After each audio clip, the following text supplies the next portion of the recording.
أعوذ بالله من الشيطان الرجيم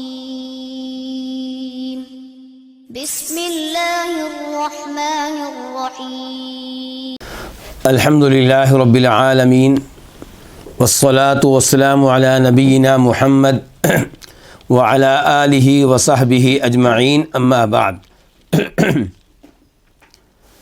آج اللہ کے فضل و کرم سے ہم کتاب الفوائد کے ساتھ ہیں، امام ابن القیم رحمہ اللہ کے ساتھ ہیں، جو فوت ہوئے ہیں 751 ہجری میں 751، اور اس کتاب کا وہ ایڈیشن جو میرے پاس ہے جس کے محقق محمد عزیر شمس رحمہ اللہ ہیں، اس کے لحاظ سے آج صفحہ ہے 73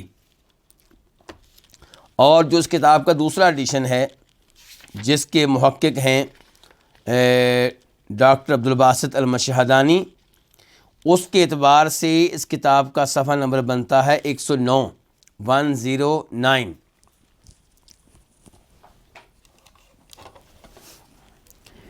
امام صاحب فرماتے ہیں فائدہ کہ فوائد میں سے ایک فائدہ لیجئے، اللذۃ تابعۃ للمحبہ تقوی بقوتها وتضعف بضعفها۔ لذت محبت کے تابع ہوتی ہے، تقوی یہ لذت بڑی مضبوط ہوتی ہے، بقوتها جب کہ محبت مضبوط ہو، محبت قوی ہونے سے لذت بھی قوی ہوتی ہے، یعنی کہ جس چیز میں آپ جتنی محبت رکھیں گے اس چیز میں اتنا ہی آپ کو مزہ آئے گا۔ جتنی محبت بڑھتی چلی جائے گی مزہ بھی بڑھتا چلا جائے گا، لذت بڑھتی چلی جائے گی، اور جتنی محبت آپ کی کمزور ہوگی، کم ہوگی، مزہ اسی لحاظ سے کم اور کمزور ہوگا۔ کہتے ہیں تقوی یہ لذت جو ہے یہ بڑھتی ہے، مضبوط ہوتی ہے، بقوتیا محبت کے بڑھنے سے، اس کے مضبوط ہونے سے، وتضعف اور یہ لذت کمزور ہوتی ہے، بضعفها محبت کے کمزور ہونے سے۔ یہ اصول کیوں بیان کر رہے ہیں امام صاحب؟ یہ اصل میں ہمیں اللہ تعالیٰ کی طرف لے جانا چاہ رہے ہیں کہ آپ کو اللہ سے کتنی محبت ہے، جس قدر محبت ہے اسی قدر اللہ تعالیٰ کے ساتھ تعلق رکھنے پہ آپ کو مزہ آئے گا۔ تو کہتے ہیں فَكُلَّمَا كَانَتِ الرَّغْبَةُ فِي الْمَحْبُوبِ وَالشَّوْقُ إِلَيْهِ أَقْوَى كَانَتِ اللَّذَّةُ بِالْوُصُولِ إِلَيْهِ أَتَمَّ۔ پس جب محبوب میں رغبت، والشوق الیہ اور محبوب کی جانب آپ کا شوق، اقویٰ کیا ہوگا؟ مضبوط ہوگا، تو کانت اللذۃ بالوصول الیہ اتم، تو محبوب تک پہنچنے کی لذت جو ہے وہ کامل اور مکمل ہوگی۔ دیکھنا پڑے گا کہ محبوب میں آپ کی رغبت کتنی ہے، محبوب سے ملنے کا آپ کو شوق کتنا ہے۔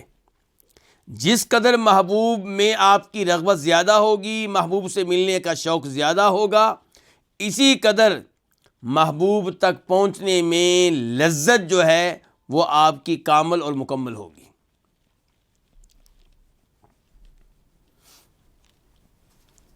اب نتیجہ کیا نکلا؟ نتیجہ یہ نکلا کہ والمحبۃ والشوق تابع لمعرفتہ والعلم بہ، بلکہ اب ایک تیسری چیز کی طرف لے کر جا رہے ہیں۔ پہلے بات ہوئی کس کے بارے میں؟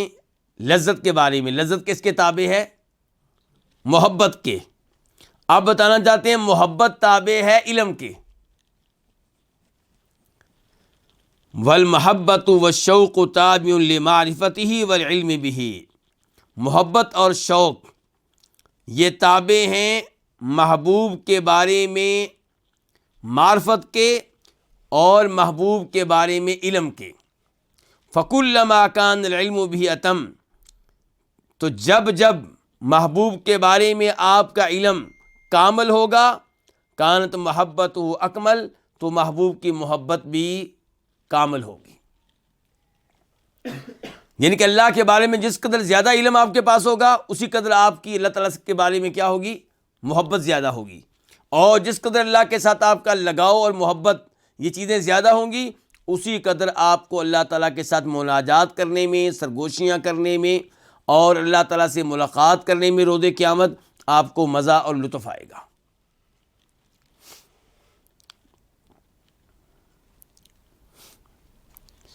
امام صاحب فرماتے ہیں فَإِذَا رَجَعَ كَمَالُ النَّعِيمِ فِي الْآخِرَةِ وَكَمَالُ اللَّذَّةِ لِلْعِلْمِ وَالْحُبِّ، تو جب آخرت میں نعمتوں کا کمال لوٹ رہا ہے اور لذت کا کمال، آخرت میں نعمتوں کا کمال اور لذت کا کمال، یعنی کہ کامل آخرت میں کامل نعمتیں تب ملیں گی، لذت کامل تب ملے گی جب کیا ہوگا؟ العلم والحب، اس کے پیچھے علم ہو اور کیا ہو؟ محبت ہو.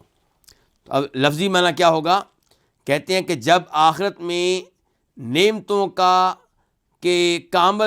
کامل ہونا اور لذت کا کامل ہونا یہ چیز لوٹ رہی ہے کس کی طرف؟ علم اور محبت کی طرف.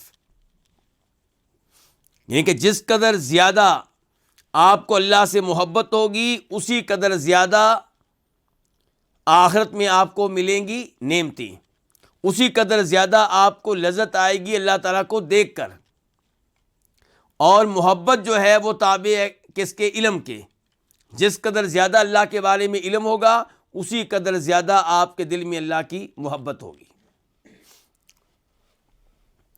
فَمَنْ كَانَ بِاللَّهِ وَأَسْمَائِهِ وَصِفَاتِهِ وَدِينِهِ أَعْرَفَ كَانَ لَهُ أَحَبَّ، پس جو اللہ تعالیٰ کے بارے میں اور اللہ کے ناموں کے بارے میں اور اللہ کی صفات کے بارے میں اور اللہ کے دین کے بارے میں اعرف زیادہ معرفت رکھنے والا ہوگا، زیادہ علم رکھنے والا ہوگا، کان لہو احب، وہ اللہ تعالیٰ سے زیادہ محبت کرنے والا ہوگا.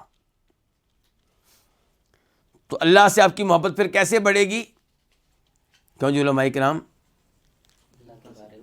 اللہ کے بارے میں معلومات لینے پہ، اللہ کون ہے، اللہ کے نام کیا ہیں، اللہ کی صفات کیا ہیں. تو جس قدر زیادہ اللہ کے بارے میں علم ہوگا اسی قدر زیادہ آپ کے دل میں اللہ کی محبت ہوگی، اور جس قدر زیادہ آپ کے دل میں اللہ کی محبت ہوگی اسی قدر زیادہ آپ کو اللہ تعالیٰ سے ملنے میں لطف آئے گا، مزہ آئے گا، اور اللہ سے سرگوشیاں کرنے میں، دعائیں کرنے میں مزہ آئے گا. وَكَانَتْ لَذَّتُهُ بِالْوُصُولِ إِلَيْهِ وَمُجَاوَرَتِهِ وَالنَّظَرِ إِلَىٰ وَجْهِهِ وَسَمَاعِ كَلَامِهِ أَتَم. اس جملے کا تعلق پچھلے جملے سے ہے کہ جس قدر زیادہ اللہ کے بارے میں، اللہ کے ناموں کے بارے میں، اللہ کے صفات کے بارے میں، اللہ کے دین کے بارے میں معلومات ہوں گی اسی قدر زیادہ آپ کے دل میں اللہ کی کیا ہوگی؟ محبت ہوگی. اور محبت کے ساتھ ساتھ اور کیا ہوگا؟ اسی قدر زیادہ وکانت لذتہ، اس کی لذت ہوگی، بالوصول الیہ، اللہ تک پہنچنے میں، وہ مجاورتہ، اور اللہ کے قریب ہونے میں، والنظر الی وجہہ، اور اللہ تعالیٰ کے چہرے کو دیکھنے میں، اور اللہ تعالیٰ کے کلام کو سننے میں، اتم، اسی قدر زیادہ یہ کامل اور مکمل ہوگی. تو جس قدر زیادہ آپ اللہ کے بارے میں علم رکھنے والے اسی قدر زیادہ آپ اللہ سے محبت کرنے والے، اور اسی قدر زیادہ آپ کو لذت محسوس ہوگی اللہ تعالیٰ کے پاس پہنچنے میں، اللہ کے قریب ہونے میں، اور اللہ کے چہرے کو دیکھنے میں، اور اللہ کا کلام سننے میں. وَكُلُّ لَذَّةٍ وَنَعِيمٍ وَسُرُورٍ وَبَهْجَةٍ بِالْإِضَافَةِ إِلَىٰ ذَلِكَ كَقَطْرَةٍ فِي بَحْرٍ. اور اس کے مقابلے میں، کس کے مقابلے میں؟ اللہ تک پہنچنے میں جو لذت آئے گی، اللہ کے چہرے کو دیکھنے میں جو لطف محسوس ہوگا، اللہ کے کلام کو سننے میں جو لطف محسوس ہوگا، تو بالاضافت الی ذالک، اس کے مقابلے میں کل لذت، ہر لذت، اور ہر نعمت اور ہر مسرت اور ہر خوشی ایسے ہی ہے جیسے سمندر میں کوئی ایک قطرہ ہو.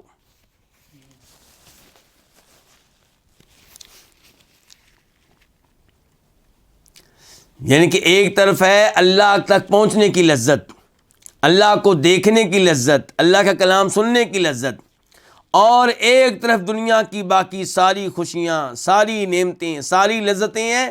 یہ ساری لذتیں اللہ کو دیکھنے، اللہ کے کلام کو سننے، اللہ تک پہنچنے کی لذت کے مقابلے میں ایسے ہی ہیں جیسے سمندر کے پانی کے مقابلے میں کوئی ایک قطرہ ہو.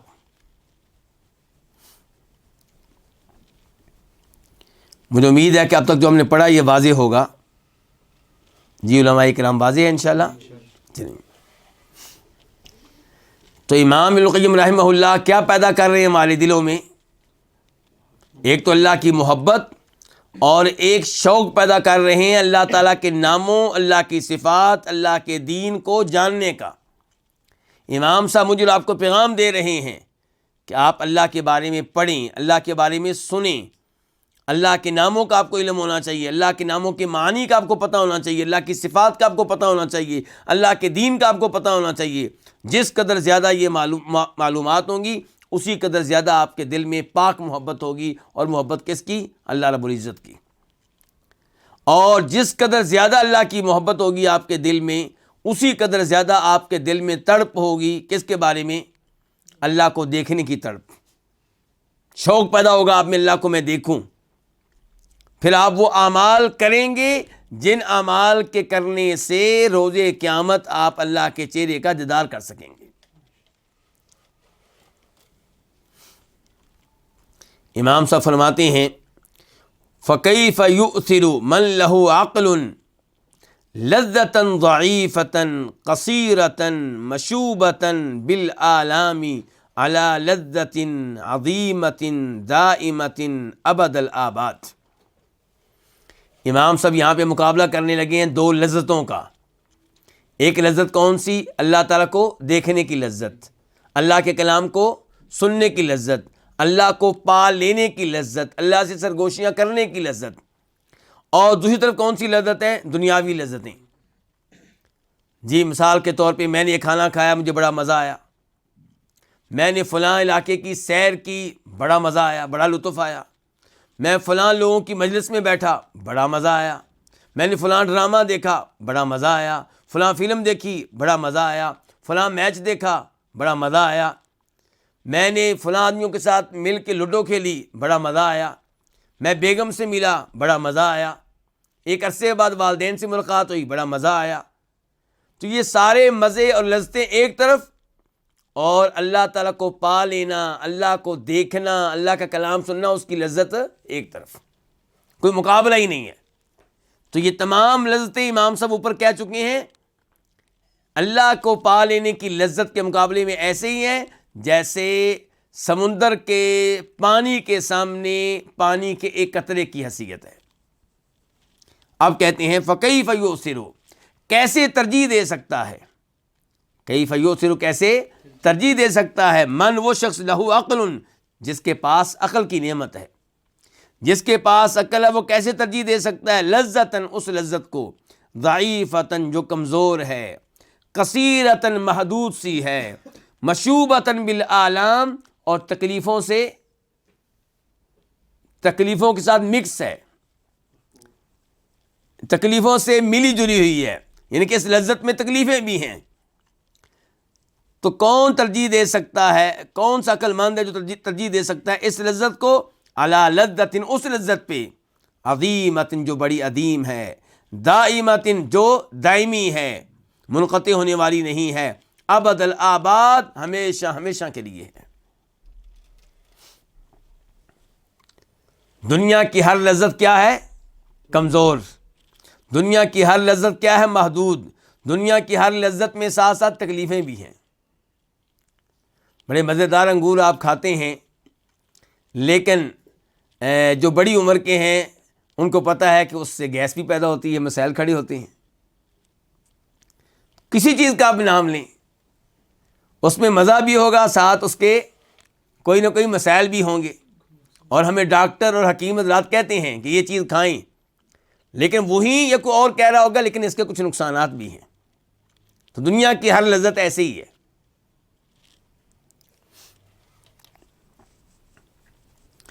تو امام صاحب نے اس ایک لائن میں ہمیں کیا پیغام دیا کہ اللہ تعالیٰ کی لذت کو دنیا کی لذتوں پہ کیا دیں؟ ترجیح دیں۔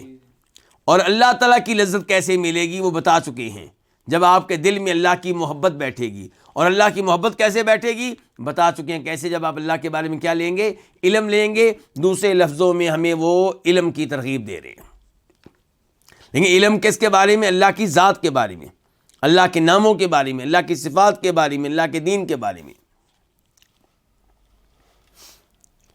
کہتے ہیں امام صاحب وَكَمَالُ الْعَبْدِ بِحَسَبِ هَاتَيْنِ الْقُوَّتَيْنِ الْعِلْمِ وَالْحُبِّ، اور بندے کا کمال، یعنی کہ بندہ کیسے کامل ہوگا؟ بندہ کامل ہوگا ان دو قوتوں کے حساب سے، ان دو قوتوں کے اعتبار سے، ان کے حساب سے بندہ کامل ہوگا۔ کون سی دو قوتیں؟ علم اور محبت۔ کس کے بارے میں علم؟ اللہ کی ذات کے بارے میں۔ کس کی محبت؟ اللہ کی محبت۔ وَأَفْضَلُ الْعِلْمِ الْعِلْمُ بِاللَّهِ، اور افضل ترین علم کون سا علم ہے؟ جو علم کس کے بارے میں ہو؟ اللہ کے بارے میں۔ میرے بھائیوں سن لیں، میری بہنیں سن لیں، افضل ترین علم وہ علم نہیں ہے جو ہمیں دنیا کی معلومات دیتا ہے۔ آپ ڈاکٹر بنیں کوئی بات نہیں، آپ سائنسدان بنیں کوئی بات نہیں، آپ کمپیوٹر کے ماہر بنیں کوئی حرج نہیں، لیکن افضل ترین علم وہ ہے جس میں آپ کو معلومات کس کے بارے میں ملے؟ اللہ کی ذات کے بارے میں، جو آپ کو اللہ کے ساتھ جوڑے۔ اور دیکھا یہ گیا ہے کہ بہت سے دنیاوی علوم وہ اللہ تعالیٰ کی ذات سے انسان کو دور کر دیتے ہیں، اور خصوصاً وہ ماحول جس ماحول میں یہ دنیاوی علوم ہمیں دیے جا رہے ہیں، یہ ماحول ہمارے بچوں کو، ہمارے طالب علموں کو کس سے دور کر رہا ہے؟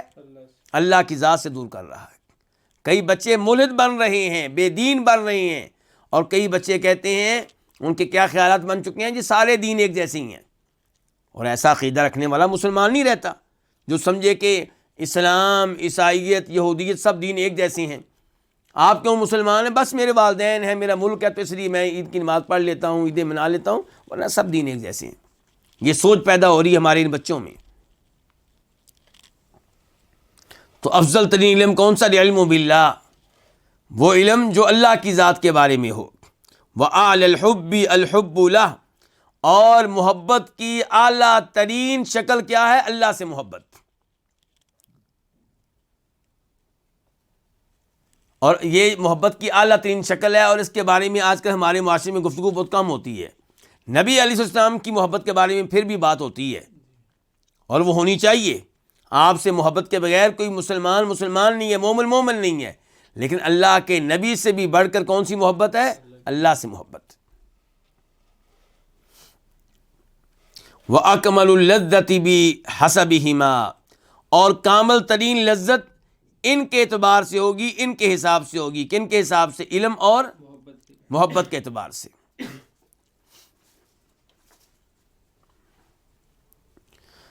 واللہ المستعان، اور اللہ ہی سے مدد مانگی جاتی ہے، یہ امام صاحب کہہ رہے ہیں، یعنی کہ اللہ ہی ہماری مدد کرے۔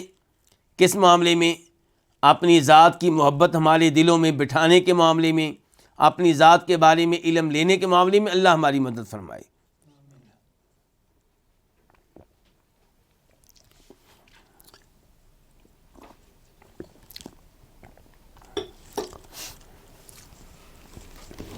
امام صاحب فرماتے ہیں قاعدہ، کہ ایک اصول لے لیں، ایک ضابطہ لے لیں۔ امام صاحب کہتے ہیں طالب اللہ والدار الآخرہ لا يستقیم له سیرہ وطلبہ الا بحبسین، اللہ کو طلب کرنے والا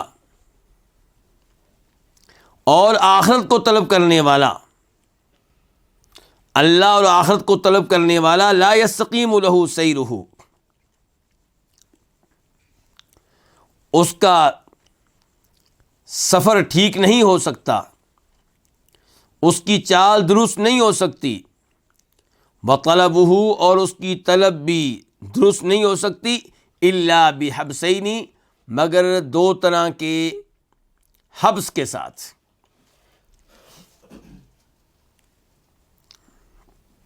حبس عربی زبان کا لفظ ہے، اس کا معنی کیا ہوتا ہے؟ ایک اس کا معنی ہوتا ہے بند کرنا، قید کرنا، اور دوسرا اس کا معنی ہوتا ہے روکنا۔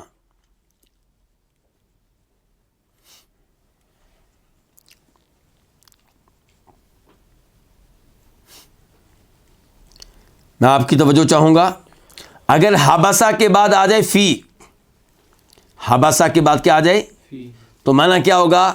بند کرنا، قید کرنا۔ آپ نے فلاں چیز کو بند کر دیا یا فلاں شخص کو قید کر دیا، جیل میں ڈال دیا، کمرے میں بند کر دیا۔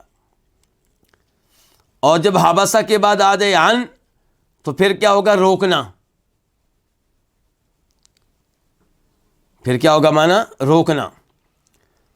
تو امام صاحب یہاں پہ کہہ رہے ہیں کہ اگر آپ اللہ کو پانا چاہتے ہیں، اگر آپ آخرت میں کامیابی چاہتے ہیں، تو پھر اس کام کے لیے آپ کی تگ و دو، آپ کی محنت، آپ کی تلاش اور آپ کا سفر تب ٹھیک ہوگا جب اس میں دو طرح کے حبس ہوں گے۔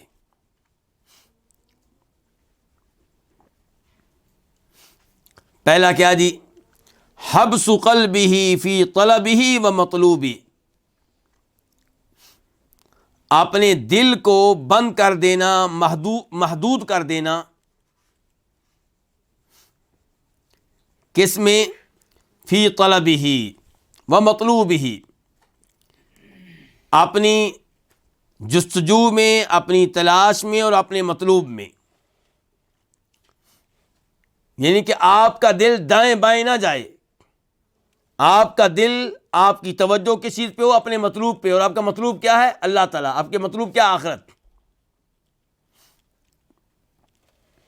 تو دل کو دائیں بائیں بھٹکنے سے بچائیں، دائیں بائیں اس کو بھٹکنے سے کیا کریں؟ بچائیں۔ ان چیزوں سے بچائیں جو آپ کے دل کو اللہ سے غافل کر دیں۔ تو آپ اپنے دل کو محدود کریں اپنی تلاش میں اور اپنے مطلوب میں۔ تو یہ پہلا حبس ہو گیا۔ یہاں پہ حبس کا معنی ہم نے کیا کیا؟ بند کرنا، محدود کرنا، قید کرنا۔ دوسرے نمبر پہ کیا ہے؟ وَحَبْسُهُ عَنِ الِالْتِفَاتِ إِلَىٰ غَيْرِهِ، اور دل کو، حبسہ کی ضمیر کہاں جا رہی؟ دل کی طرف، قلب کی طرف۔ اور دل کو روکنا، کیونکہ اب حبس کے بعد کیا آ گیا؟ عن۔ اور دل کو روکنا عن الالتفات الی غیرہ، مطلوب کے غیر کی طرف التفات کرنے سے، توجہ کرنے سے، جھانکنے سے۔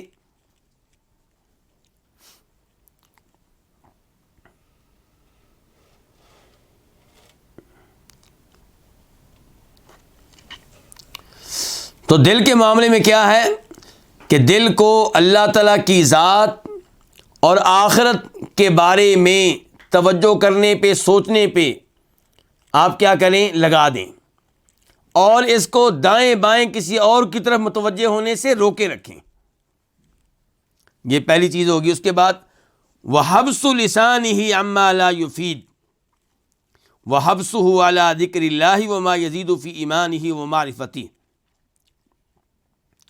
اور زبان کو روکنا، اپنی زبان کو، کیونکہ یہاں حبس کے بعد کیا آ گیا؟ عن آ گیا نا۔ اما اصل میں کیا تھا؟ انما۔ اپنی زبان کو روکنا ان چیزوں سے جو مفید نہیں ہے، یعنی کہ اپنی زبان پہ ایسی گفتگو لے کر نہ آئیں جس کا آپ کو فائدہ نہ ہو۔ لغو کلام سے اپنے آپ کو بچائیں، فضول گفتگو سے اپنے آپ کو بچائیں۔ وَحَبْسُهُ عَلَى ذِكْرِ اللَّهِ وَمَا يَزِيدُ فِي إِيمَانِهِ وَمَعْرِفَتِهِ، اور زبان کو کیا کر دیں؟ یہاں حبسو کے بعد کیا آ گیا؟ علا۔ اب کیا آ گیا؟ علا۔ حبسہ علا کا معنی ہوتا ہے وقف کر دینا، اس کام کے لیے خاص کر دینا، وَحَبْسُهُ عَلَى ذِكْرِ اللَّهِ، اور زبان کو وقف کر دینا اللہ کے ذکر کے لیے اور ان چیزوں کے لیے جو ایمان اور معرفت کو بڑھائیں۔ زبان پہ اللہ کا ذکر ہو، اللہ کا تذکرہ ہو، اللہ کے ناموں کا تذکرہ، اللہ کی صفات کا تذکرہ، اللہ کی نعمتوں کا تذکرہ، اور تذکرہ ان امور کا جن کو اللہ پسند کرتا ہے، تذکرہ ان امور کا جن کو اللہ ناپسند کرتا ہے۔ آپ کی زبان پہ جو کلام ہو وہ اللہ کے ارد گرد ہو، اللہ کے بارے میں اور اللہ کے ناموں کے بارے میں، اللہ کی صفات کے بارے میں، اور اللہ نے کن چیزوں کو واجب قرار دیا ان کے بارے میں، اللہ نے کن چیزوں کو حرام قرار دیا ان کے بارے میں۔ وما، اور آپ کی زبان پہ گفتگو ہو ان چیزوں کے بارے میں جو آپ کے ایمان میں اضافہ کریں، آپ کے ایمان کو بڑھائیں اور آپ کی معرفت اور علم کو بڑھائیں، اللہ کے بارے میں علم، دین کے بارے میں علم۔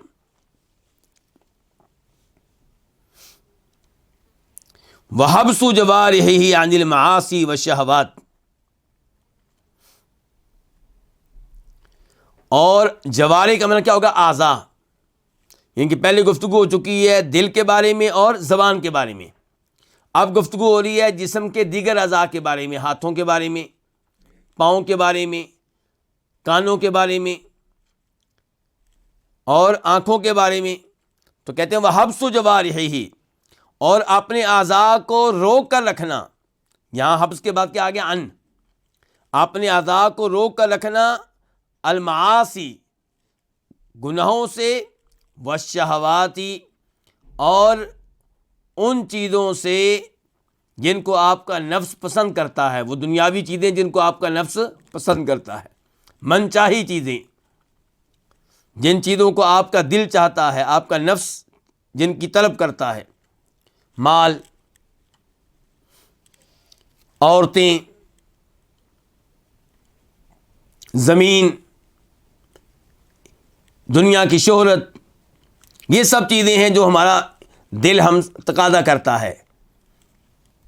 تو فرمایا اپنے اعضاء کو ان چیزوں سے روک کر رکھیں، مال لیں اتنا جو حلال ہو اور اتنا جو آپ کو آخرت سے غافل نہ کر دے، ایسی باقی چیزیں ہیں۔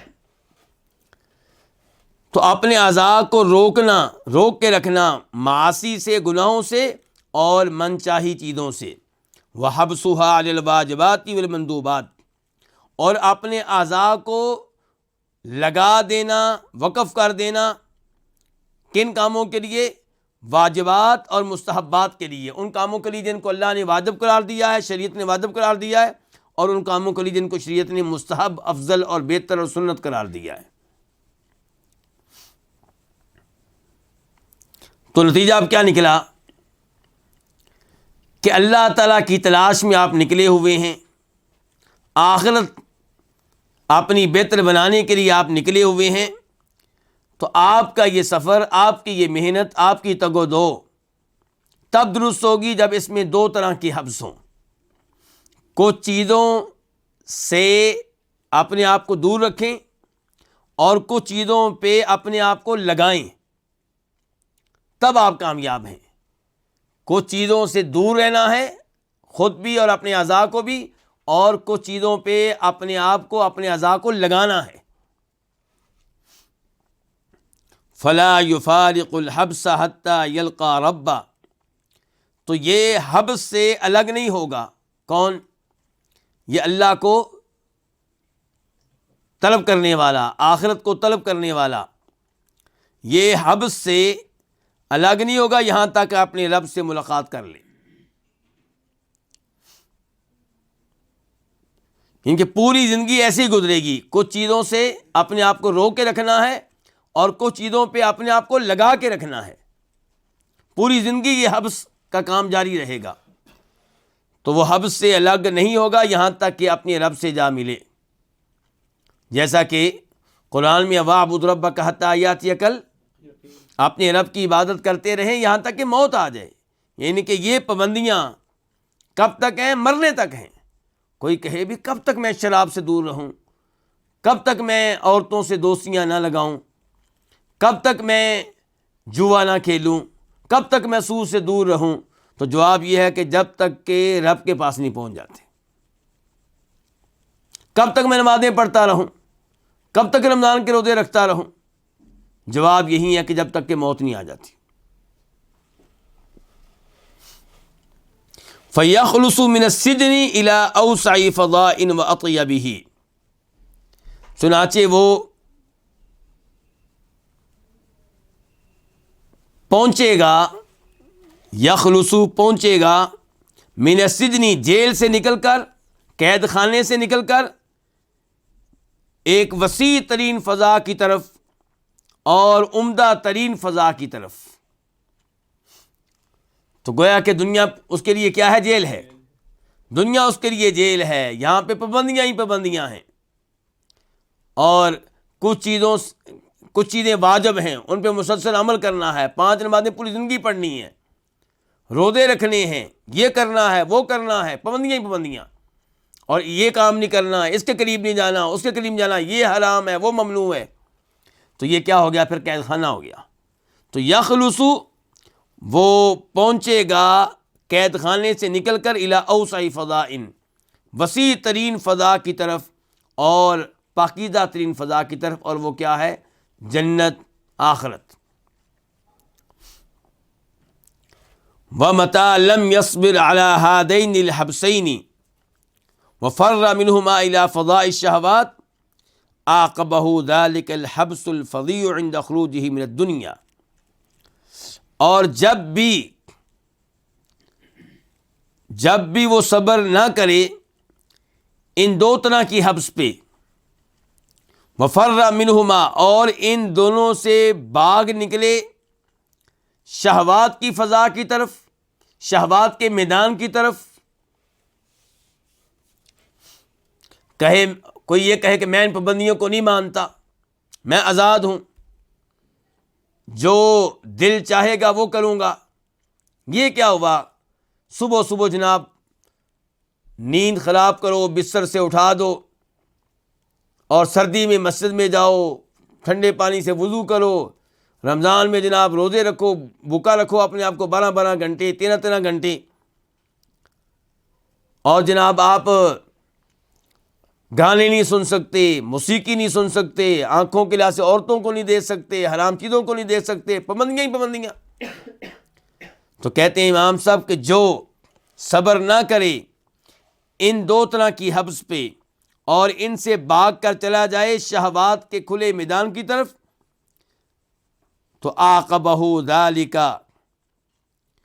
تو اس کے بعد پھر جو جیل آئے گی وہ کون سی ہوگی؟ الحبس، جو اس کے بعد جیل آئے گی الفظیع، بڑی ہولناک ہوگی۔ اس کے بعد بڑی ہولناک جیل آئے گی، بڑی ہولناک جیل کا سامنا کرنا پڑے گا، بڑی کبھی قسم کی جیل کا سامنا کرنا پڑے گا۔ کب؟ عند خروج من دنیا، دنیا سے نکلتے وقت، دنیا سے نکلتے ہی آگے ایک جیل اس کی منتظر ہوگی، بڑی ہولناک، بڑی خطرناک۔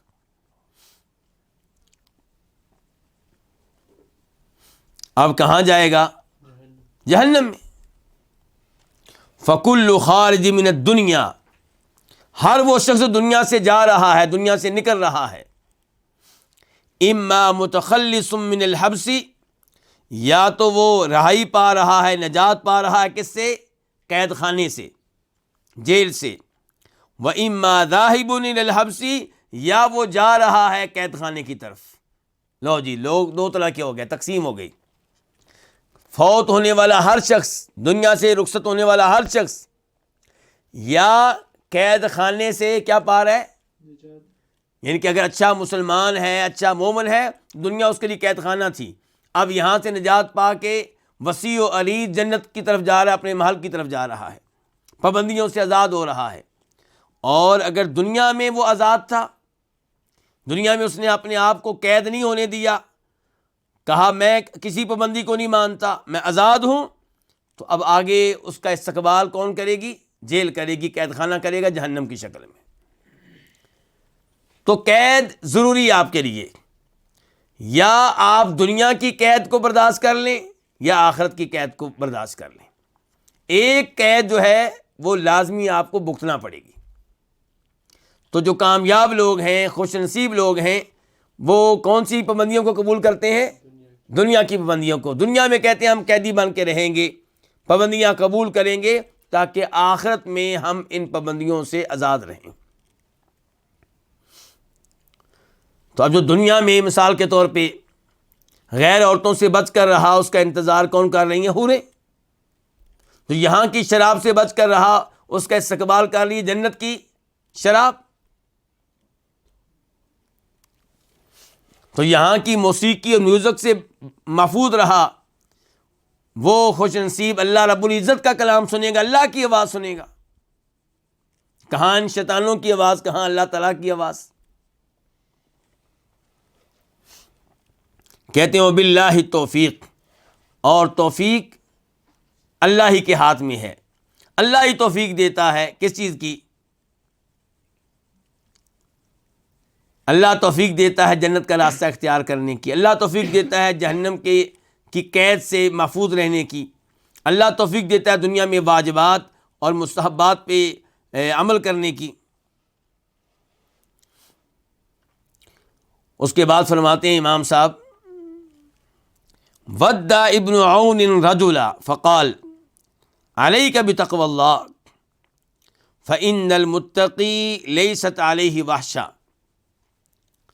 ابن عون نے ایک آدمی کو الوداع کیا، رخصت کیا، گویا کہ وہ آدمی سفر پہ جا رہا ہے، تو اس سے کہا علیک بتقوی اللہ، اللہ سے ڈر کو لازم پکڑنا، تقوی کو اختیار کرنا۔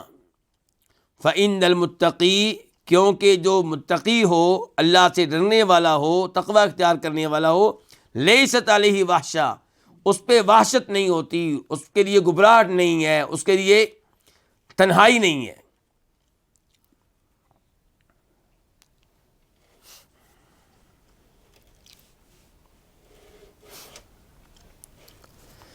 یہاں پہ پہلا سوال یہ ہے کہ ابن عون کون ہیں؟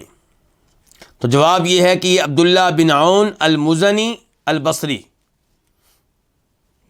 عبداللہ بن عون المزنی البصری فوت ہوئے ہیں 151 ہجری میں، 151۔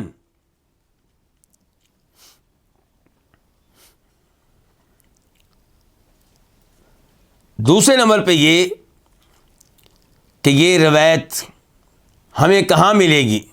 عبداللہ بن عون نے یہ نصیحت کی اس آدمی کو تقوی کی، تو یہ امام ابن القیم رحمہ اللہ نے کہاں سے یہ بات لی ہے؟ تو کتاب ایک ہے، اس کا نام ہے الترغیب والترہیب۔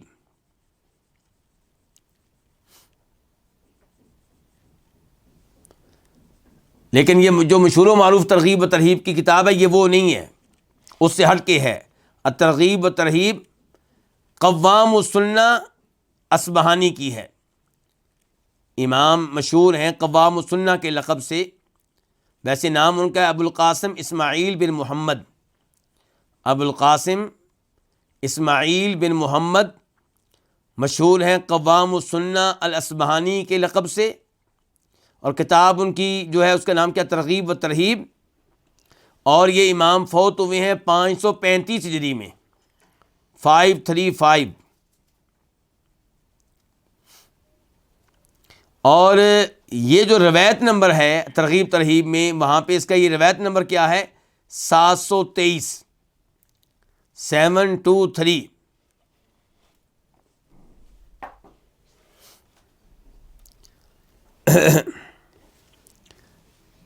جب میں نے عبداللہ بن عون کا یہ قول اس کتاب میں دیکھا تو وہاں پہ مجھے ان کا ایک اور قول بھی ملا، وہ آپ سن لیں کہ ایک آدمی ان کے پاس آیا جو مکہ جانا چاہ رہا تھا، سفر کرنا چاہ رہا تھا، تو عبداللہ بن عون سے ملنے کے لیے آیا، تو عبداللہ بن عون نے اس سے کہا اتق اللہ، سفر میں اللہ سے ڈرتے رہنا، علیک بالاحسان، اور لوگوں کے ساتھ نیکی کرتے رہنا۔ کس لیے؟ کیونکہ اللہ تعالیٰ فرماتے ہیں کہ ان اللہ مع الذین اتقوا والذین هم محسنون، کہ جو نیکوکار ہوگا اس کی اللہ مدد کریں گے۔ اللہ نے کہا ان اللہ مع الذین اتقوا، بے شک اللہ تعالیٰ ان لوگوں کے ساتھ ہے جو تقوی اختیار کریں، والذین هم محسنون، اور جو نیکوکار ہوں۔ تو یہاں پہ بھی انہوں نے اس آدمی کو نصیحت کیا کی ہے، جانے والے کو جو مکہ جا رہا ہے، تقوی کی اور احسان کی، نیکیاں کرنے کی۔ اور پھر ایت بھی پڑھی ہے، اور اس ایت میں یہی دو چیزیں آئی ہیں۔ کون سی چیزیں؟ تقوی اور احسان۔ ان اللہ مع الذین اتقوا والذین هم محسنون۔ یہ جو نصیحت انہوں نے تقوی کی ہے، اس بارے میں ایک حدیث بھی آپ کے سامنے رکھنا چاہوں گا۔ ترمذی شریف، حدیث کا نمبر ہے 3444، 3444۔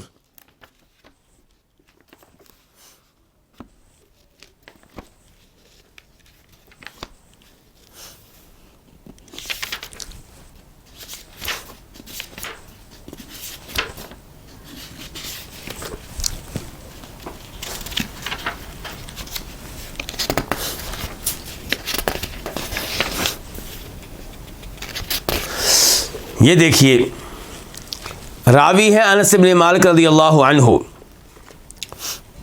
جاء رجل الی النبی صلی اللہ علیہ وسلم، ایک آدمی نبی علیہ الصلوۃ والسلام کے پاس آیا، فقالت، اس نے کہا، یا رسول اللہ، اے اللہ کے رسول، انی ارید سفرا، میں ایک سفر پہ جا رہا ہوں، فزودنی، مجھے زاد راہ دیجیے۔ مطلب کیا ہے کہ مجھے نصیحت کیجیے، مجھے زاد راہ دیجیے۔ زاد راہ ویسے کس کو کہتے ہیں؟ اس ساز و سامان کو، کھانے پینے کی چیزوں کو جو سفر میں آپ کے کام آئیں۔ لیکن جیسے آپ کے جسم کو سفر میں ضرورت ہے خوراک کی، آپ کی روح کو بھی ضرورت ہے کس کی؟ تقوی، پرہیزگاری اور دین کے امور کی۔ تو یہ آدمی جو زاد راہ لینے آیا ہے، اس سے مراد خوراک نہیں ہے، جسم کا زاد راہ نہیں، بلکہ کیا، کون سا زاد راہ لینا ہے؟ روح کے لیے۔ تو کہہ رہے فزودنی، مجھے زاد راہ دیجیے۔ تو آپ نے کہا زودک اللہ التقوی، اللہ تعالیٰ تمہیں زاد راہ کے طور پہ تقوی دے، یعنی کہ اللہ تعالیٰ تمہیں توفیق دے کہ راستے میں کیا رہو؟ متقی بن کر رہو۔ قال زدنی، اس آدمی نے کہا مجھے مزید زاد راہ دیجیے، مزید نصیحت کیجیے۔ قال، تو آپ نے کہا وغفر ذنبک، کہ اللہ تمہارے گناہوں کو معاف کرے۔ قال زدنی بأبی انت و امی، اس آدمی نے کہا میرے ماں باپ آپ پہ قربان ہوں، مجھے مزید زاد راہ دیجیے، مزید نصیحت کیجیے۔ قال ویسر لک الخیر حیثما کنت، اللہ تمہارے لیے خیر کو آسان کر دے، تم جہاں کہیں بھی جاؤ، جہاں بھی پہنچو۔ تو نبی علیہ السلام نے صرف نصیحت نہیں کی بلکہ ساتھ دعائیں دے دی ہیں۔ صرف یہ نہیں کہا کہ تم متقی بن کے رہنا، بلکہ کہا میں دعا دیتا ہوں کہ اللہ تمہیں متقی بننے کی توفیق دے پورے راستے میں، اور یہ دعا کرتا ہوں کہ اللہ تمہاری گناہ معاف کر دے، اور یہ دعا کرتا ہوں اللہ تعالیٰ تمہارے لیے ہر طرح کی خیر کو آسان کر دے۔ تو اس سے کیا پتہ چلا کہ صحابہ کرام نصیحت لینے کے لیے نبی علیہ الصلوۃ والسلام کے پاس آتے تھے کہ ہم سفر پہ جا رہے ہیں، ہمیں کوئی نصیحت کریں۔ بلکہ یہ جو حدیث ابھی میں نے آپ کے سامنے رکھی ہے، اس کے ساتھ ہی ایک اور حدیث ہے ترمذی شریف میں، اس کا نمبر کیا ہوگا؟ 3445، 3445۔ اس کے راوی ابو ہریرہ کہتے ہیں کہ ایک آدمی نے کہا ان رجلا قال یا رسول اللہ، ایک آدمی نے کہا اللہ کے رسول، انی ارید ان اسافر، میں سفر کرنا چاہتا ہوں، فاوصنی، تو مجھے وصیت کیجیے، نصیحت کیجیے۔ تو کہا علیک بتقوی اللہ، پورے راستے میں اللہ سے ڈرتے رہنا، والتکبیر علی کل شرف، اور ہر اونچی جگہ پہ چڑھتے ہوئے کیا کہنا؟ اللہ اکبر کہنا.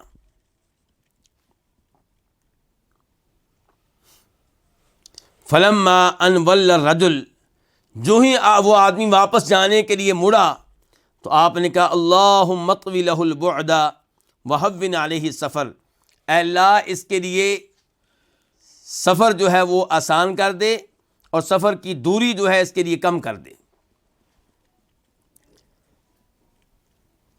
دیکھیں یہاں پہ کیا ہو رہا ہے، تقویٰ کی نصیحتیں کی جا رہی ہیں، اور ہم لوگ جب سفر میں نکلتے ہیں تو ہماری کوشش ہوتی ہے کہ سفر میں ہمارے ساتھ کوئی مولوی نہ ہو، ہمیں کوئی روکنے ٹوکنے والا نہ ہو، نصیحت کرنے والا نہ ہو. بھائی پکنک کے لیے جا رہے ہیں، یہ ہم تھوڑے نمازیں پڑھنے تھوڑا جا رہے ہیں. یہ ہماری سوچیں ہیں، یہ ہمارے خیالات ہیں.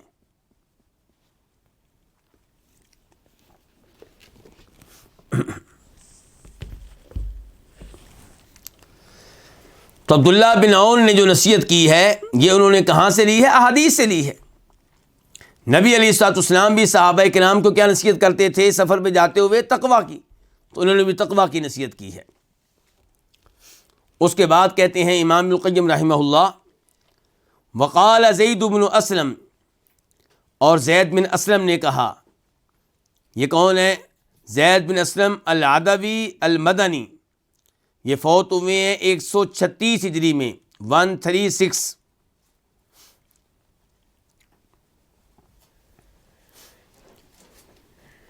زید بن اسلم کہتے ہیں کان یقال، کہا جاتا تھا، من اتقى اللہ احبہ الناس وان کرہوا، جو اللہ سے ڈرے گا، تقوی اختیار کرے گا، لوگ اس سے محبت کریں گے اگرچہ وہ اسے ناپسند کرتے ہوں. اس کا مطلب یہ ہے کہ جیسے جیسے وہ اللہ سے ڈرے گا، جیسے جیسے تقوی اختیار کرے گا، ویسے ویسے لوگوں کے دلوں میں اس کی محبت پیدا ہو جائے گی، حالانکہ یہی لوگ ناپسند کرنے والے تھے.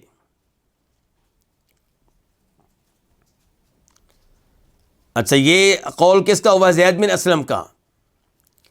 یہ ہمیں کہاں پہ ملے گا؟ اسی کتاب میں جو پہلے میں نے بتائی آپ کو، الترغیب و ترہیب لقوام السنہ الاصبہانی کی، لیکن اس روایت کا نمبر ہے 721، یعنی معذرت کے ساتھ 724، 724.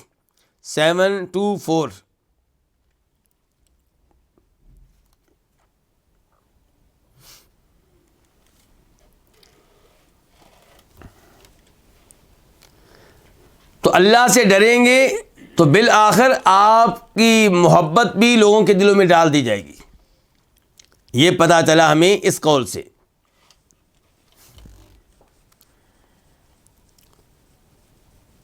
تیسرا قول جو امام القیم رحمہ اللہ یہاں پہ لے کر آئے ہیں وہ یہ ہے کہ وقال الثوری لابن ابی ذئب،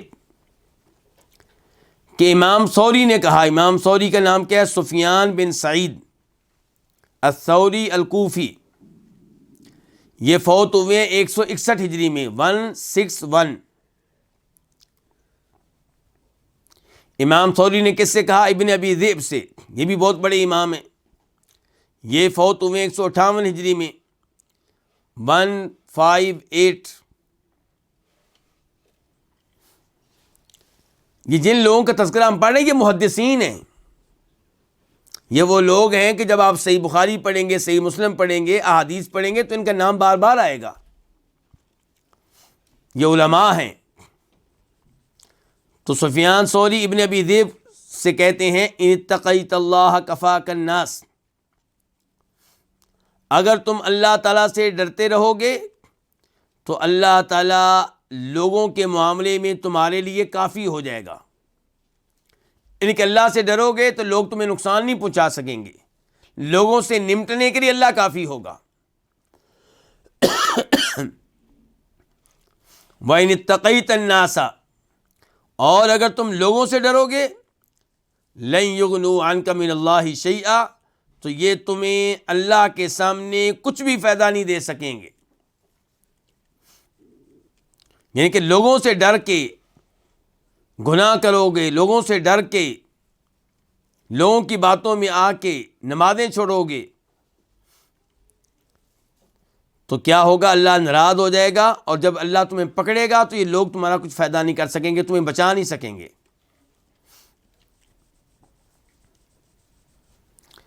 یہ قول ہمیں کہاں ملے گا؟ اسی کتاب میں ترغیب و ترہیب لقوام سنہ، اور روایت کا نمبر ہے 721 721۔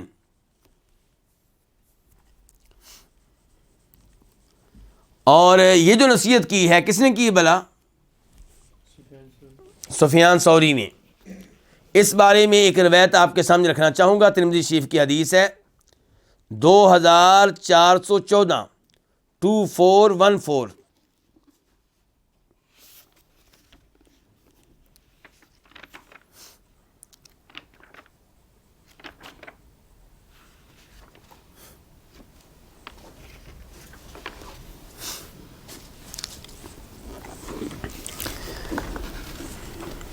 یہاں پہ روایت میں یہ ہے، اور اس روایت کو شیخ البانی رحمہ اللہ نے صحیح قرار دیا ہے، کہ جناب معاویہ رضی اللہ تعالیٰ عنہ نے سیدہ عائشہ رضی اللہ عنہ کو لیٹر لکھا، خط لکھا۔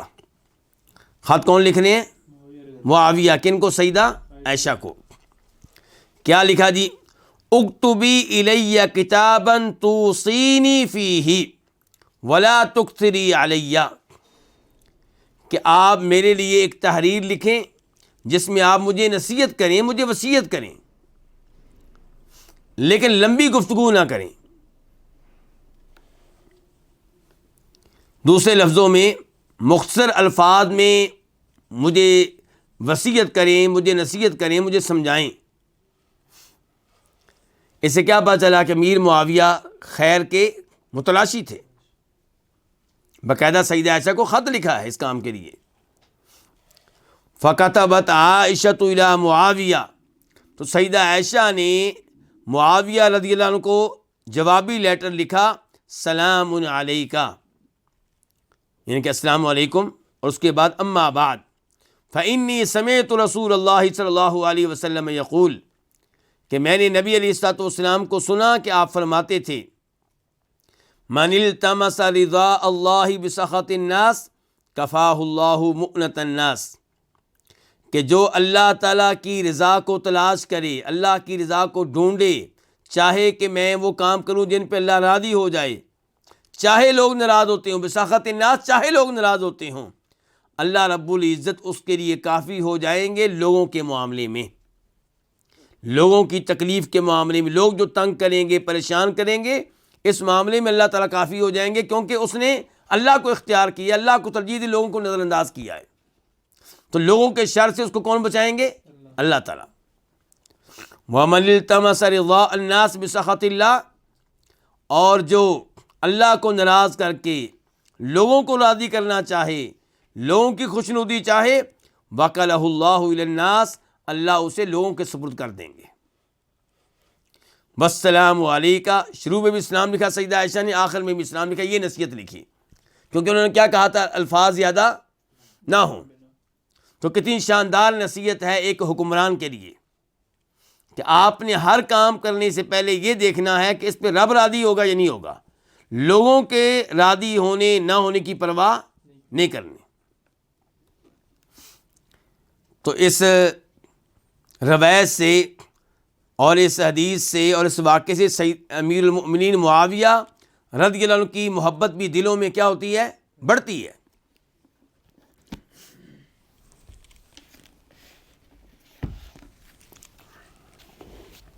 تو سفیان ثوری نے جو نصیحت کی ابن ابی ذئب کو، وہ شاید اسی حدیث سے ماخوذ ہے، اسی حدیث سے لی گئی ہے۔ وقال سلیمان بن داود، اور نبی سلیمان بن داود علیہما السلام کہتے ہیں، سلیمان سے مراد کون ہے؟ نبی ہیں۔ داود بھی ان کے والد جو ہیں وہ آپ جانتے ہیں کہ نبی ہیں۔ کیا کہہ رہے ہیں؟ کہتے ہیں کہ اوتینا مما اوتی الناس ومما لم یؤتوا، ہمیں وہ چیزیں دی گئی ہیں جو لوگوں کو دی گئی ہیں، سلیمان علیہ السلام کہہ رہے ہیں کہ اللہ نے جو نعمتیں لوگوں کو دی ہیں وہ نعمتیں ہمیں بھی دی ہیں. اوتینا، ہمیں وہ چیزیں دی گئی ہیں جو لوگوں کو دی گئی ہیں. وَمِمَّا لَمْ يُؤْتَوْا، اور ہمیں وہ چیزیں بھی دی گئی ہیں جو لوگوں کو نہیں دی گئیں. اور یہ بات صحیح ہے. سلیمان علیہ السلام کو، داؤد علیہ السلام کو اللہ نے کئی ایسی نعمتیں دی تھیں جو عام لوگوں کے پاس نہیں تھیں. مثال کے طور پہ سلیمان علیہ السلام کے لیے ہوا مسخر تھی. 1 مہینے کا سفر وہ صبح کر لیا کرتے تھے، 1 مہینے کے برابر سفر وہ شام کو کر لیا کرتے تھے ہوا کے ذریعے. وَعُلِّمْنَا مِمَّا عُلِّمَ النَّاسُ وَمِمَّا لَمْ يُعَلَّمُوا، اور ہمیں اس علم میں سے بھی دیا گیا ہے جو لوگوں کو دیا گیا ہے، اور ہمیں وہ علم بھی دیا گیا جو لوگوں کو نہیں دیا گیا. یہ بات بھی صحیح ہے. پرندے کیا بولی بول رہے ہیں، جانور کیا باتیں کر رہے ہیں، سلیمان علیہ السلام کے پاس تو یہ علم بھی تھا جو لوگوں کے پاس نہیں تھا. فَلَمْ نَجِدْ شَيْئًا أَفْضَلَ مِنْ تَقْوَى اللَّهِ فِي السِّرِّ وَالْعَلَانِيَةِ وَالْعَدْلِ فِي الْغَضَبِ وَالرِّضَا وَالْقَصْدِ فِي الْفَقْرِ وَالْغِنَى. تو ہم نے کوئی ایسی چیز نہیں پائی جو تنہائی میں اور لوگوں کے سامنے اللہ کا ڈر اختیار کرنے سے افضل ہو. یعنی کہ ہمیں اتنا علم ملنے کے بعد، اتنی نعمتیں ملنے کے بعد یہ پتہ چلا کہ افضل ترین چیزیں کیا ہیں. نمبر 1 تقوی اللہ فی السر والعلن، کہ لوگوں کے سامنے ہوں تب بھی اللہ سے ڈریں اور تنہا ہوں تب بھی اللہ سے ڈریں. یعنی کہ خلوت میں اور جلوت میں کس سے ڈریں؟ اللہ سے. اور غصے میں ہوں تب بھی عدل و انصاف کریں، اور جب آپ راضی ہوں، خوش ہوں تب بھی عدل و انصاف کریں. والقصد فی الفقر والغنا، فقیر ہوں تب بھی اعتدال کا راستہ اختیار کریں، مالدار ہوں تب بھی اعتدال کا راستہ اختیار کریں، فضول خرچی نہ کریں. کہتے ہیں فلم نجد شیئن، ہم نے کوئی چیز نہیں پائی افضل، جو افضل ہو. کس سے؟ 3 چیزوں سے. نمبر 1 من تقوی اللہ فی السر والعلانیہ، کہ خلوت اور جلوت میں اللہ سے ڈرنا.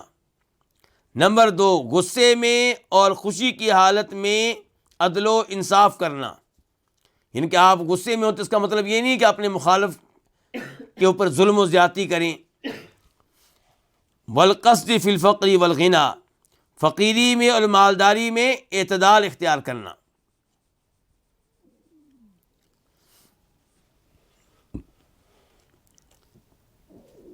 یہ سلیمان علیہ السلام کے الفاظ ہیں. یہ آپ کو کہاں ملیں گے؟ امام احمد ان کو روایت کرتے ہیں اپنی کتاب زہد میں، امام ابو نعیم روایت کرتے ہیں اپنی کتاب حلیۃ الاولیاء میں، اور ترغیب و ترہیب میں بھی الفاظ آپ کو مل جائیں گے. 720 روایت نمبر 720.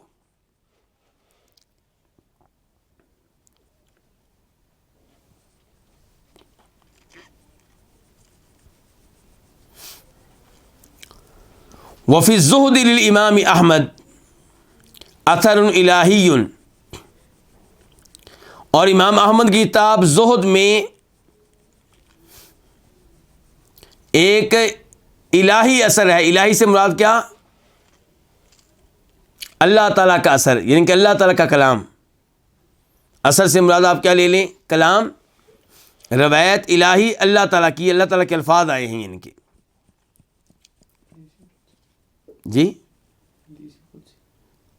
جی حدیث قدسی آپ اسے کہہ سکتے ہیں، لیکن مسئلہ یہ کہ یہ ثابت نہیں ہے، یہ ثابت نہیں ہے. تو الفاظ کیا ہیں؟ ما من مخلوق اعتصم بمخلوق دونی الا قطعت اسباب السماوات والارض دونہ. جو بھی مخلوق کسی مخلوق سے پناہ لے دونی مجھے چھوڑ کر، تو میں کیا کروں گا؟ میں آسمانوں زمین کے سارے وسیلے، سارے اسباب، سارے ذرائع اس کے آگے سے کاٹ دوں گا، چونکہ اس نے مجھے چھوڑ دیا مجھے چھوڑ کے دائیں بائیں رابطے کیے ہیں، دائیں بائیں سے پناہ مانگی ہے، تو دنیا کا کوئی وسیلہ، کوئی ذریعہ اس کو بچا نہیں سکے گا، اس کو نجات نہیں دے سکے گا، اس کو پناہ نہیں دے سکے گا۔ فَإِن سَأَلَنِي لَمْ أُعْطِهِ، اگر مجھ سے سوال کرے گا میں اس کو نہیں دوں گا۔ وَإِن دعانی، اگر مجھ سے دعا کرے گا لم اجبہ، میں اس کی دعا قبول نہیں کروں گا۔ وَإِنِ اسْتَغْفَرَنِي، اور اگر مجھ سے دعائے مغفرت کرے گا، گناہوں کی بخشش مانگے گا، میں اس کو نہیں بخشوں گا۔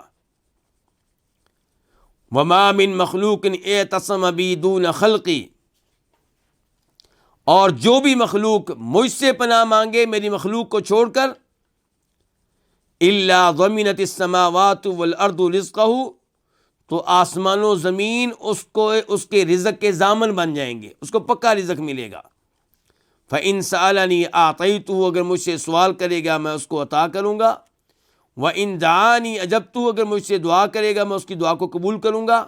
وَإِنِ اسْتَغْفَرَنِي غَفَرْتُ لَهُ، اگر مجھ سے مغفرت طلب کرے گا میں اس کو بخش دوں گا۔ تو پہلی بات تو یہ ہے کہ یہ روایت جو ہے من گھڑت ہے۔ دوسرے نمبر پہ الفاظ بھی اللہ تعالیٰ کی شان کے مطابق نہیں ہے۔ اللہ تعالیٰ کی طرف سے توبہ کے دروازے تو مشرک کے لیے بھی کھلے ہوئے ہیں، اور یہاں پہ یہ ہے کہ چونکہ اس نے اللہ کو چھوڑ کے کسی اور سے پناہ مانگی ہے، تو اب اگر دعا کرے گا دعا قبول نہیں ہوگی، مغفرت کرے گا تو اللہ بخشے گا بھی نہیں۔ تو یہ ہوتا ہے جب روایات من گھڑت قسم کی ہوں۔ یہ اس کے بارے میں تفصیلات آپ کو مل جائیں گی۔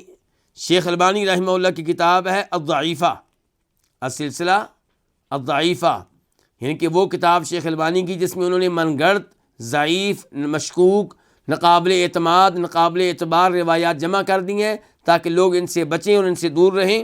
تو ضعیفہ میں اس کا نمبر ہے 688 688۔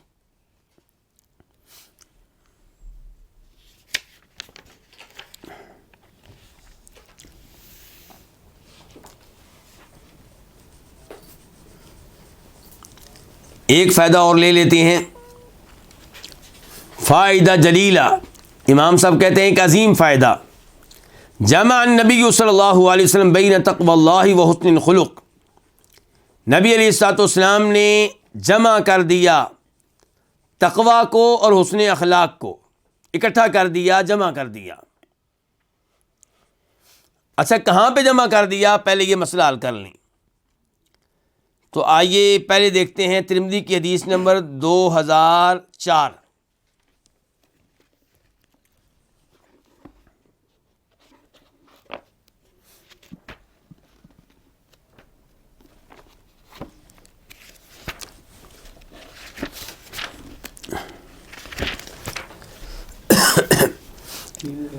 دو ہزار 2004۔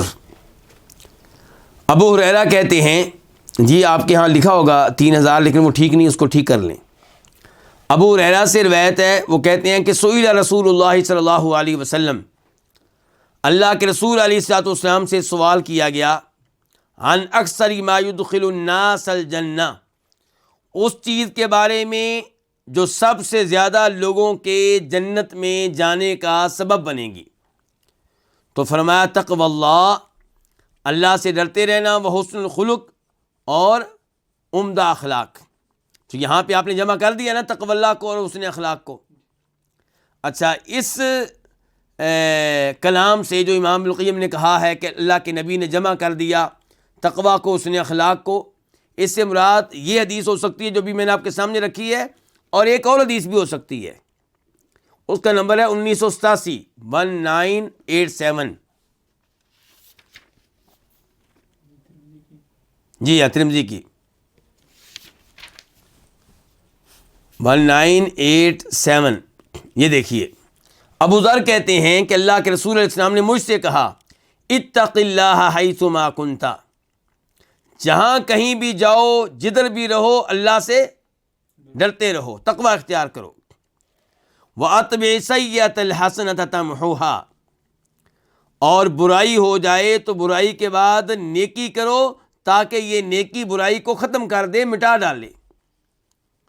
وَخَالِقِ النَّاسَ بِخُلُقٍ حَسَنٍ، اور لوگوں کے ساتھ حسن اخلاق سے پیش آؤ۔ تو یہاں پہ بھی نبی اسلام نے کتنی چیزیں بتائیں گے؟ نمبر 1 تقوی اللہ، اور نمبر 2 کیا؟ حسن اخلاق، اور بیچ میں یہ بھی کہا ہے کہ برائی کے بعد نیکیاں کرو تاکہ برائیاں ختم ہو جائیں، زائل ہو جائیں۔ تو یہ حدیث بھی مراد ہو سکتی ہے۔ تو بر اللہ کے نبی نے ان 2 چیزوں کو جمع کیا ہے۔ اب اس کی حکمت بتا رہے ہیں امام ابن القیم رحمہ اللہ، کہتے ہیں لِأَنَّ تَقْوَى اللَّهِ تُصْلِحُ مَا بَيْنَ الْعَبْدِ وَبَيْنَ رَبِّهِ، کیونکہ تقویٰ جو ہے یہ ٹھیک کر دیتا ہے، تصلیح ٹھیک کر دیتا ہے، سنوار دیتا ہے ان معاملات کو جو بندے اور بندے کے رب کے درمیان ہوتے ہیں۔ یعنی کہ بندے کو اللہ سے جو بھی ضرورتیں ہیں، ان ضرورتوں کو، ان حاجتوں کو اللہ تعالیٰ کیا کر دے گا؟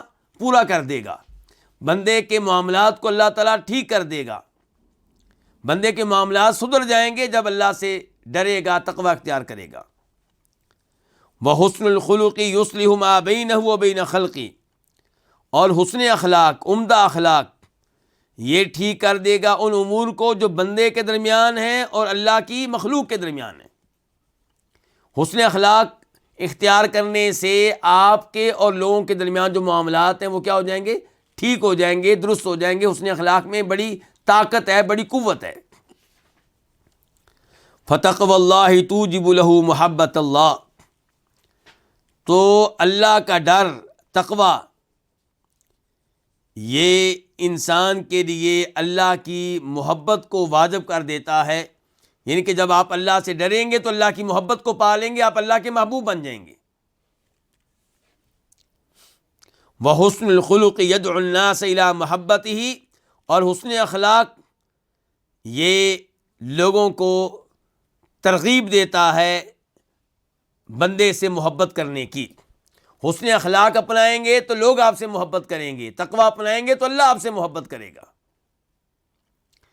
تو اسی لیے ان 2 چیزوں کو نبی علیہ السلام نے بہت سی احادیث میں جمع کیا ہے، اکٹھا بیان کیا ہے، ایک ساتھ ان دونوں کو اختیار کرنے کی آپ نے نصیحت کی ہے۔ تو بڑے شاندار یہ فوائد ہیں۔